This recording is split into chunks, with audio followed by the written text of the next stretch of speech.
매주 화요일 여러분을 위한 상클 상담소 시작해 보겠습니다. 일상에서 벌어지는 갈등과 분쟁 이런 고민거리들 저희가 법적으로 시원하게 풀어드립니다. 네, 상속 법률 전문가 정인굿 변호사와 함께합니다. 안녕하세요. 안녕하세요. 네, 안녕하세요. 자, 오늘 사연도 역시 이제 실화를 바탕으로 한 사연인데 오늘은 물려받은 재산을 둘러싼 3남매의 갈등 사연입니다. 변호사님이 장남, 하은 앵커가 둘째, 제가 막내 동생, 그리고 아버지 역할이 있는데 변호사님이 1인이요. 잠깐 네, 해주세요. 네네네. 자, 지금부터 들려드릴 내용은 실제 사례를 방송에 맞게 각색한 내용입니다. 그럼 사연 함께 보시죠. 아니 누나, 아버지 돌아가시기 전에 재산 나눠주신 이유가 뭐야? 이렇게 유산 때문에 싸우지 말라는 거잖아. 근데 이렇게까지 해야겠어? 아버지가 지하에서 우시겠다 진짜. 야, 우리가 지금 누구 때문에 법정까지 가게 됐는데 아버지가 너 하는 꼴 보면 뭐라고 하시겠니? 생전에 공평하게 나누라고 하셨잖아. 네가 받은 주식이 80억이 됐으면 나눠야지. 혼자서 다 먹으려고? 가혁아, 네가 우리 입장이면 가만히 있겠냐? 너 똑바로 해. 이게 무슨 일이냐고요? 문제는 아버지가 돌아가시기 전에 나눠주신 증여 재산에서 시작됐습니다. 예, 제가 이번 아버지 역할 네, 하겠습니다. 아버지입니다. 잘해주셔야 돼요. 예. 첫째가 신혼집이 필요하다고 하니까 내가 집을 물려줄게. 지금 건강도 안 좋고 너희들 이대로 두면 계속 싸울 것 같거든. 다른 재산도 이번 기회에 다 정리를 하자. 지금 첫째한테 줄 집이 10억 원 정도니까 나머지 둘째, 셋째도 그 정도 줄게. 필요한 거 말해봐라. 아빠, 저는 결혼 준비도 해야 하고 하니까 현금으로 그냥 10억 주세요. 저는 아직 현금 크게 필요 없고 아버지 회사에서 받으신 주식 그거 저 주시면 안 돼요? 그래, 지금 주식 시가가 마침 10억 원 정도 하니까 그럼 너희들 원하는 대로 다 줄게. 자, 너희들 원하는 대로 지금 10억씩 나눴다. 불만 없지? 여기 합의서니까. 자, 각자 서명들 해. 네.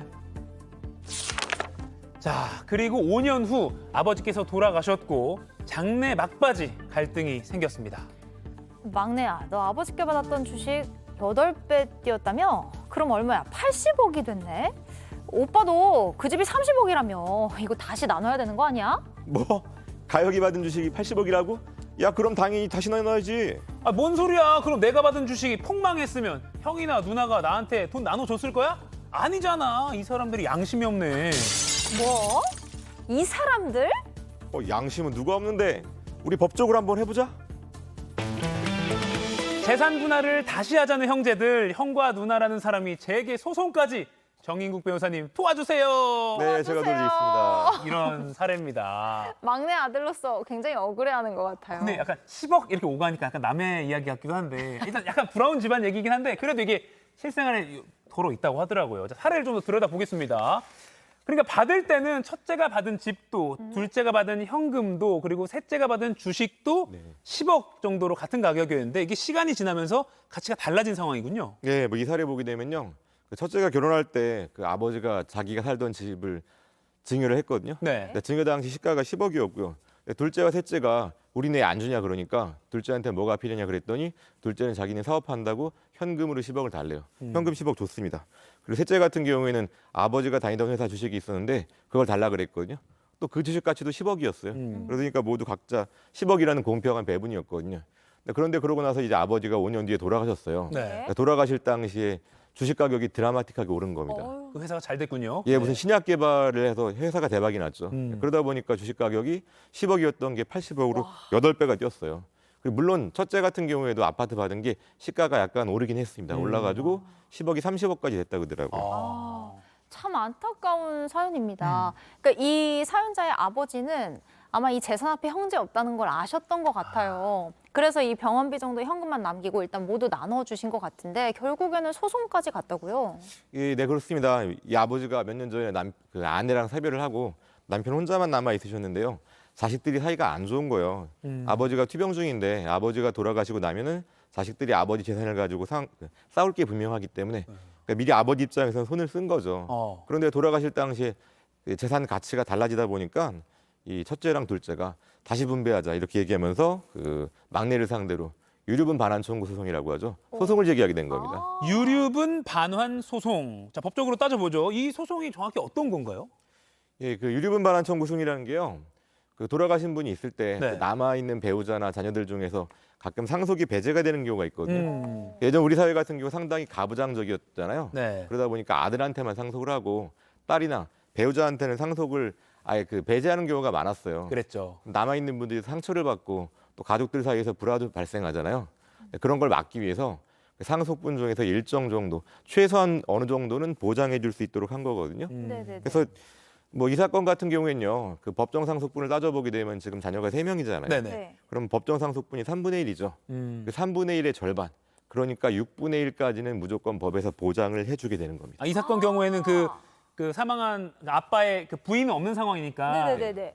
남은 3명, 자녀 3명분인데 3분의 1이 아니라 아니고. 네. 6분의 1이 되는 거군요. 그러니까요. 법정 상속분은 3분의 1인데 네. 그것도 무시하고 어느 한쪽에만 몰아주는 경우가 있거든요. 아. 돌아가신 분들이. 아. 그럴 경우에 최소한 법정 상속분의 절반 정도는 음. 법에서 보장을 해주겠다는 거죠.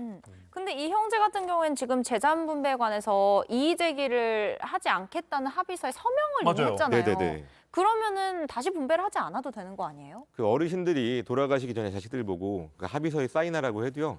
그게 자유로운 의사가 아닌 경우가 많거든요. 아. 그러다 보니까 그 의사를 믿기가 어렵죠. 민법에서는요. 상속 개시하기 전에 내가 유류분을 포기하겠다. 이런 약정을 그 효력을 인정하지 않습니다. 그렇기 때문에 상속 개시 당시를 기준으로 그 재산 가액을 가지고 다시 한번 판단해야 되는 거죠. 이 사건 같은 경우에는 결국 아버지 입장에서는 자식들이 안 싸우기를 바라고 미리 나눠주고 게다가 금액도 동일했잖아요. 네네. 그리고 안 싸울 거라고 했는데 유류분이라는 건 상속 개시 당시를 기준으로 판단하거든요. 근데 상속 개시 당시에 주식이 올랐기 때문에 결국 유류분을 다시 계산해야 되는 거죠. 아버지 계획은 물거품이 된 겁니다. 아이고. 그러니까요. 나름 신경 써서 미리 나눈 건데 이게 최악의 경우가 된 거잖아요. 가족끼리, 형제끼리 싸우는 거니까. 완전 붕괴가 네. 되네요. 제가 맡은 역할이 그 동생이 좀 억울한 상황인 것 같아요. 그러니까 네. 근데 만약 반대로 제가 받은 그 10억 가치의 주식이 막 5억이 됐어요. 그러면 제가 형 누나한테 그 유류분 반환 소송을 할 수 있는 건가요? 뭐 금액은 조금 더 따져봐야 되겠지만요. 네네. 그러니까 부동산은 가격이 폭등하고 네. 주식 같은 경우는 거의 뭐 상장 폐지할 정도로 폭락했다. 음. 그러면 그 경우에는 이제 주식 폭락한 막내가 첫째나 둘째한테 더 달라고 요구할 수도 있는 거죠. 이게 관련해서 대법원 판례가 지금 나오고 있는데 이건 어떤 네. 건가요? 예, 그러니까 두 가지 내용이 있는데요. 네네. 그 상속 개시하기 전에 자녀들이 누구는 유류분을 포기하겠다 이런 약정을 했어도 무효라는 거고요. 아하. 예, 그리고 유류분을 산정할 때는요. 증여받은 당시의 시가가 아니라 상속 개시, 그러니까 아버지나 어머니가 돌아가셨을 당시를 기준으로 판단하는 겁니다. 이게 중요하네요. 그렇죠. 그러니까 내가 생전에 미리 나눠줄게 할 때 그 증여할 때 시가 같은 게 영원히 불변하는 게 아니니까. 네네. 아, 그걸 착각한 거구나. 그러니까요. 약간 좀 더 주의하셔야 될 네네네. 부분은요. 그러니까 상속이 개시가 되고 난 뒤에 그 뒤에 가격 변동하는 건 상관이 없죠. 아, 그렇죠. 네. 그거 그러니까 돌아가시고 난 다음에 그러니까 정식으로 상속된 이후의 가치 변동은 이거는 그렇죠. 그건 유류분이랑 상관이 없는데 다만 상속 개시할 당시를 기준으로 보는 거죠. 아, 그렇군요. 그러니까 어쨌든 지금 이 삼형제 같은 경우에는 이러니 저러니 해도 결국 나눠야 하는 상황인데 그럼 이거 어떻게 나눠야 이게 돼요? 중요합니다. 네, 뭐 세금 같은 건 다 빼고 계산해 보게 되면요. 그러니까 아버지가 사망할 당시에는 별다른 재산이 없었거든요.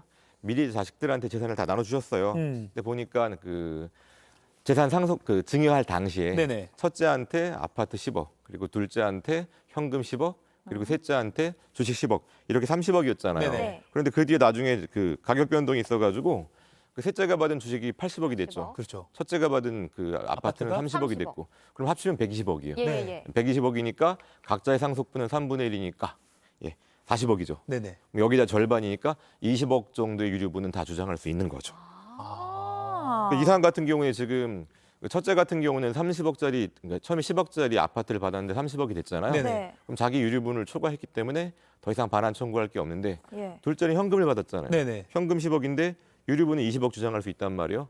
그러면 10억만큼 추가로 달라고 첫째와 둘째한테 요구할 수 있는 거죠. 아. 대충 보니까요. 네네. 첫째한테 첫째한테 요청할 수 있는 게, 그러니까 첫째가 셋째가 이게 첫째, 둘째, 셋째가 있을 때 네네. 둘째가 첫째한테 요청할 수 있는 게 한 7억 3천만 원. 네. 그 다음에 셋째 막내한테 요청할 수 있는 게 첫째한테 요청할 수 있는 게 2억 2억 7천만 7천만 원. 원이죠. 그죠? 아파트니까. 네. 네. 막내한테 할 수 있는 게 7억 3천만 원 정도입니다. 아, 그러니까 정리하면 아까 하은 씨가 맡은 역할, 그러니까 둘째 제 누나였죠. 네네. 누나가 현금 10억을 받았기 때문에 더 받아야 돼. 지금 예예예. 지금 장남한테랑 저한테 더 받아야 돼. 근데 이제 10억을 더 줘야 되는데 제가 다 10억 주는 게 아니라 저는 7억 3천을 주고 형은 아파트 오른 형은 2억 2억 얼마. 7천만 주고 네. 이렇게 하면 된다. 근데 이것도 네, 어림잡은 계산인 거죠. 대충 그 정도 됩니다. 아, 그 정도. 네. 오, 오. 근데 이게 어쨌든 소송을 해서 판결이 났는데 네. 그래도 끝까지 재산 안 넣어주겠다 이렇게 버티면 어떻게 됩니까? 뭐 그럼 결국 강제 집행으로 가야 되는데요. 근데 강제 집행을 하게 되면은